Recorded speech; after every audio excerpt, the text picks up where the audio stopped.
Hi. The transportation and logistics industry has evolved significantly over the past century. What has happened has a direct impact not only on the way we ship products today, but also how much we pay. In order to understand how to streamline your own logistics process and get the best possible rates for your company, we'd like to take you back in time and explore a little bit of history. It's 1915, and you're the traffic manager of ZYZ Company, which manufactures widgets. You just received an order, and you need to make sure your widgets get shipped to a customer in Cleveland. Since the primary source of transportation available to you is the railroad, you pick up the railroad's tariff, which is 500 pages long, and calculate the rate for this one shipment.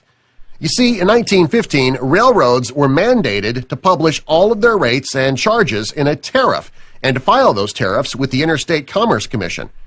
Shortly after you verify the rate, you think it's too high, so you decide to ask the railroad for a discount. Forget it. Can't happen. No discounts are allowed. It's actually illegal. You must pay the tariff rate, even if it's exorbitant.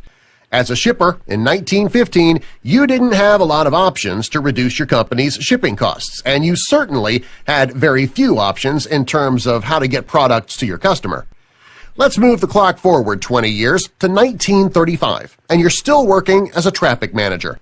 This is the year that the motor carriers came under economic regulation by the same Interstate Commerce Commission. So once again, you're stuck looking through those huge tariff books for your rates. Remember, no discounts, no incentives, nothing less than the published rate. Well, things stayed pretty much the same until 1978, when the federal government deregulated the airline industry. By deregulation, we mean economic deregulation of rates, not safety. Thank goodness. Ever wonder why you paid $500 for your seat on a flight from New York to Chicago and the person next to you only paid $150? You can thank deregulation for that. The same rules that apply to airline seats when you travel also apply to shipping goods via air. Suddenly, prices could be negotiated and discounts could be applied. You're starting to gain a bit of control over your shipping costs. Then, in 1980, the federal government took two giant steps in terms of deregulation. First, they economically deregulated the railroads. The feds also passed legislation to economically deregulate the motor carriers by passing the Motor Carrier Act of 1980.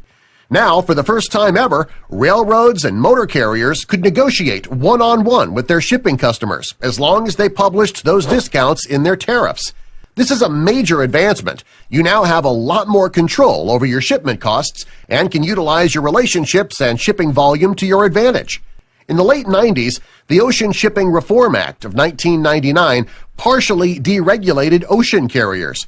Today, they still have immunity from antitrust violations, and the Federal Maritime Commission closely monitors contracts to make sure the ocean carriers do not overstep their bounds on price fixing. For the first time in history, the 21st century offers you, the shipper, the opportunity to negotiate lower rates on all modes of transport and have more control over your shipping operations. So everyone lived happily ever after, right? Well, actually, here's where the fun begins.